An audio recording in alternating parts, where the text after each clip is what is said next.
કચ્છના ડીડીઓ ઉત્સવ ગૌતમ સામે મિર્જાપર શાળાના આચાર્ય વિલાસબા જાડેજા સાથે ગેરવર્તણૂક કરવા બદલ ક્ષત્રિય સમાજમાં રોષ ફેલાયો છે। ડીડીઓ દ્વારા આચાર્યને અપમાનિત કરવાનો આક્ષેપ થયો છે, જેના પગલે રાજપૂત કરણી સેના દ્વારા આજે રેલી યોજી કલેક્ટરને આવેદનપત્ર પાઠવાયું હતું।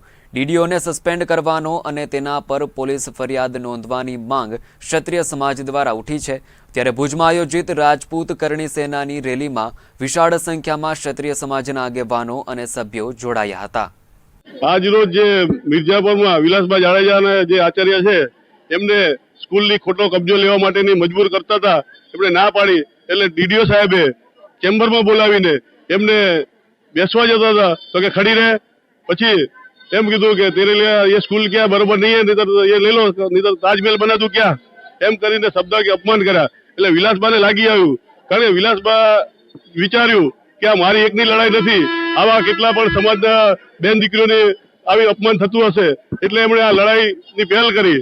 એટલે એમને ધન્યવાદ આપીએ। બીજું કે આજે આ લડાઈ અમે ક્ષત્રિય સમાજ પૂરતી નથી, અમે હરેક બેન દીકરીઓ જે પણ સમાજની હોય અને કોઈ પણ ખાતામાં, શિક્ષણ ખાતામાં પણ ગમે એ ખાતામાં એમનું બેન દીકરીઓનું જ્યાં પણ શોષણ થતું હશે ત્યાં કરણી સેના ઊભી રહેશે અને આખો ક્ષત્રિય સમાજ ઉભો રહેશે।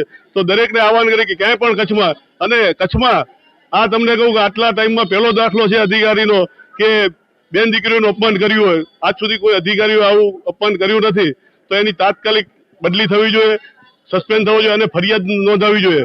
5 દિવસ પહેલા ડીડીઓ સાહેબ દ્વારા મિર્જાપરના આચાર્ય વિલાસબા જાડેજા ને પોતાની ઓફિસમાં બોલાવીને અભદ્ર ભાષાનો ઉપયોગ કર્યો, તે બાબતે આજે શિક્ષક સંગઠને તો પોતાનું આવેદનપત્ર આપ્યું હતું, પણ આજે કચ્છ રાજપૂત ક્ષત્રિય સભા અને કરણી સેનાના નેતૃત્વમાં દરેક સંગઠનો રાજપૂત સમાજના કચ્છ જિલ્લામાંથી આજે આવી અને વિલાસબાને ન્યાય મળે તે માટે થઈને આજે કલેક્ટર સાહેબને આવેદનપત્ર પાઠવવામાં આવ્યું હતું। અમારી માંગણી એ જ હશે કે ખમીરબંધો કચ્છ પ્રદેશ છે, તો જે અધિકારી જો મહિલાઓનું સન્માન ન જાળવી શકતા હોય ને આવી અભદ્ર ભાષા વાપરતા હોય તો એ આવા અધિકારીઓને તંત્ર અહીંયાથી બદલી કરી દે, કાં સાહેબને અહીંયાથી બદલાવે ને કાં સસ્પેન્ડ કરે।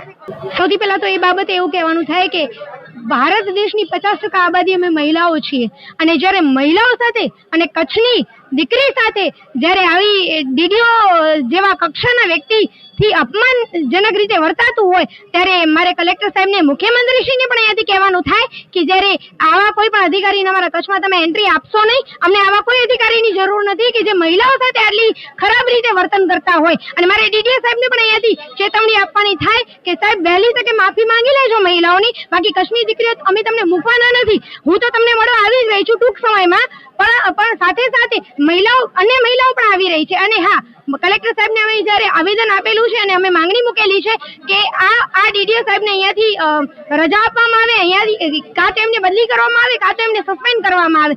પરંતુ મારે દરેક મહિલાઓને પણ કહેવાનું થાય કે વિલાસબા જેવા મહિલા જયારે સામે આવ્યા છે ત્યારે તમે પણ સમસમીને ના બેસી જજો।